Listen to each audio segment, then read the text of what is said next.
Thank you everyone for joining us. We have Dr. Katie Passaretti with us. She is our Vice President and Enterprise Chief Epidemiologist at Atrium Health. And today she will be taking questions from the community. We heard from you regarding monkeypox and common questions you have. So we'll just dive right in. Dr. Passaretti, thank you for your time. Our first question is, who should get the monkeypox vaccine? Yeah, great question. So there are two groups right now that are really recommended to get the monkeypox vaccine. So it is used for both post-exposure prophylaxis. So for people with significant exposure to someone who is known to have monkeypox, ideally you want to get that vaccine within 2 weeks of that exposure to the person that's positive. And by close contact, I mean household members, it's not you were in the grocery store with, someone you think had monkeypox and you need a vaccine. It's really those, we're seeing the spread be kind of close, prolonged contact. So household members, sexual partners, that kind of thing, to prevent that person from getting severely ill and hopefully prevent infection.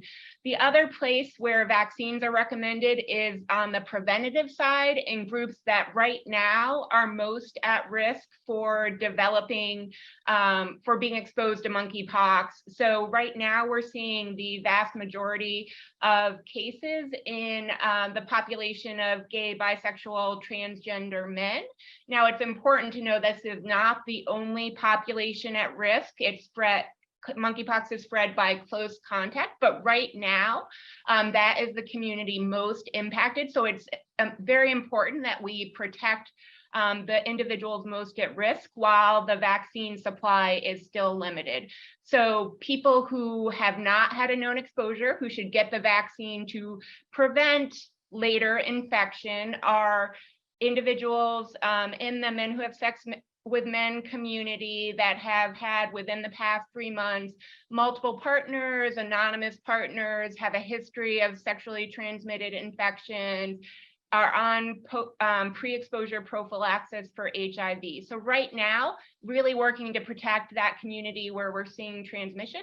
I will say I fully anticipate as A, we get more vaccine supply, and B, as the epidemiology of the monkeypox outbreak changes, that those recommendations for who should get vaccinated may continue to change. So stay clued in to your local health department, your healthcare provider, the state and CDC as those, I anticipate those may change over time.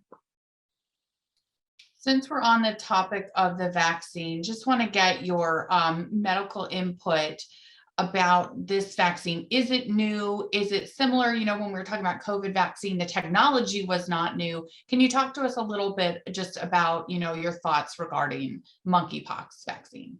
Yeah, so the main vaccine that is so there are different vaccines that can be used against both smallpox, kind of a distant relative of monkeypox, and monkeypox. One vaccine has more significant side effects than others. So right now, the vaccine that is predominantly being used almost exclusively while we have supply is a vaccine called Jynneos or Imvamune vaccine. We have studies. This vaccine has been around for some time, and it is approved for adults with monkeypox or smallpox, so kind of, covers both of those types of viruses. I will say this outbreak is acting differently than, prior experience with monkeypox. So fully anticipate we will continue to learn more about the efficacy of the vaccine. But what we know based on older data is that it helps prevent infection if given within the right time frame. And even if someone gets infected, similar to what we see with other vaccines, that the infection is much less severe, you have fewer symptoms if vaccinated. So exactly what that percent protection is, reduction, we'll learn more as we unfortunately continue to see more cases. But what we do know is, the vaccine's been around a while, for a good while. It has been safe and, has shown some efficacy in monkeypox in parts of the world in the past. Another question that we received from somebody in the community is, how prevalent is monkeypox in North Carolina? Yeah, so currently, end of August 2022, we've had about 250 cases identified, confirmed cases in North Carolina. Now, as we have seen steady increase in cases since the first case was identified at the end of June. So, anticipate that number will continue to rise.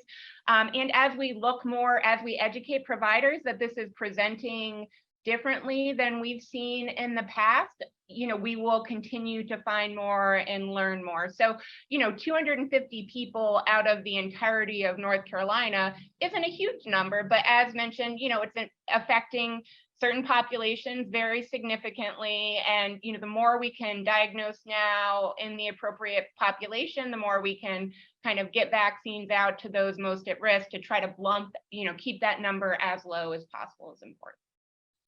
Gotcha. And that is a really good segue to our next question. Someone asked, how likely is it that monkeypox becomes a pandemic like we saw with COVID-19? Yeah, so there are similarities and differences between monkeypox and COVID-19. We anticipate we are seeing way more cases of monkeypox in the United States and many parts of the world than we have ever seen before. So clearly it is spreading and more commonly seen than we have experienced previously, when most of the cases were, really in certain parts of the world, close contact with animals, that kind of thing. The anticipation is that we will continue to see more cases. And, again, getting back to what we can do now is really protect the communities most at risk with vaccines, with early identification, to try to prevent spread outside of one population to the general population. What we're seeing in parts of Europe where, cases were identified earlier is that, it's spilling out of the men who have sex with men population. And we're starting to see some more, although still low numbers, of children, women who are close contacts infected. So, this is a virus that is spread by very close, prolonged contact, so that it's not purely men who have sex with men that can spread it to someone else. It's anyone that has kind of close physical contact. Because that close physical, more prolonged contact is needed to kind of spread from person to person, I do not foresee this being a full-on pandemic that is filling up our hospitals with patients. The good news about this is it is definitely something that can cause significant symptoms in those who are infected, but we're seeing low rates of hospitalization. So very definitely seeing spread in our communities, very concerned that we may see further spread if we don't, test, diagnose, vaccinate those most at risk. But I don't foresee our hospitals being overrun with monkeypox patients. And, the mechanism of spread is different from what we have seen with COVID-19. That's more easily spread from being in closer proximity to respiratory droplets and whatnot. And you just mentioned that prolonged close proximity. One of the questions that we received is going to the gym a high-risk activity? So should people reconsider their daily, routines, like working out at the gym? Yeah, so what I would say is, it really, most of the transmission that we're seeing at this point in time is close physical contact with the infected person. We have seen studies that show that surfaces can be contaminated with monkeypox genetic material in households or in different settings, but the best way to protect yourself isn't necessarily, okay, I'm signing out of the gym, I'm not going to go again. It's making sure you're wiping down the machines that you're using, washing your hands regularly. Those basic hygiene steps, it protects you against COVID, it protects you against monkeypox, and allows you to kind of, do the things that we all are trying to do to stay healthy otherwise and out in the community.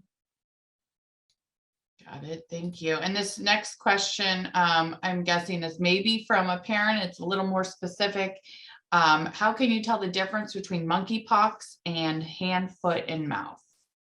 It's a great question. So monkeypox, the type of rash that we see with monkeypox, tends to be, it starts out as kind of a red raised rash and then becomes more what's called pustular or pus-filled lesions, blisters, that kind of thing. Now, and the skin changes tend to be what, as a physician, I call all in the same stage of evolution. So they look pretty similar in a given area where the rash is apparent.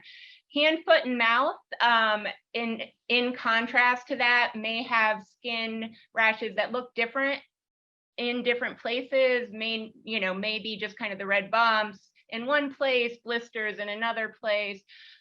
So I think that distinction in how the rash looks is helpful, although, it's absolutely challenging. The other thing I think to keep in mind is risk of the child, person, or whatever for exposure. So, my concern about testing someone for monkeypox certainly goes up if the clinical presentation is, I'm someone that lives in a household with someone with monkeypox or goes to a daycare where there's been a case associated and they have this rash, versus there's a hand, foot, and mouth outbreak at my kids' daycare center. Everyone has this kind of rash that looks different. And, so I think it's the context of whether or not there's an exposure is a really important one to kind of consider. And knowing that, again, it's not just kind of brief, I went to the store, it's more kind of close physical contact. And then knowing that there are some differences between rashes of monkeypox and many other types of rashes. So, talking to your provider if you're concerned and kind of getting that particular situation, the rash looked at, that kind of thing can be very helpful. Got it. Thank you. And then the last question that we received from someone, which I think we've probably covered all this, but I do want to make sure we get to every question that came in. Is monkeypox something that healthy population, healthy people should be worried about? And should they get the vaccine?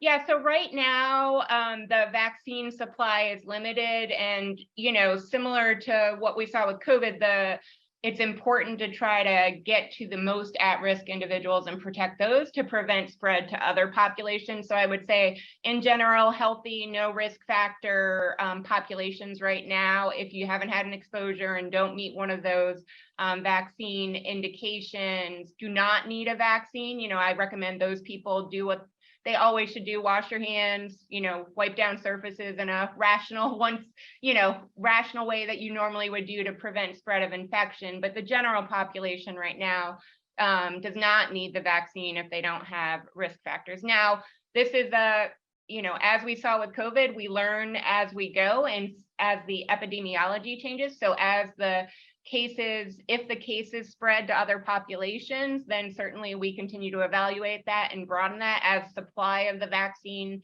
improves, those indications may change. But for this point in time, risk to the general population is relatively low. Know what the risk factors are, do the smart stuff that you should do every day, and you should be well protected. Great. Well, thank you again, Dr. Passaretti. We appreciate you taking the time to answer questions that we've heard from our neighbors, our friends, our family, our community. They are asking these questions. So thank you for sharing your insight. We really appreciate your time. Thank you.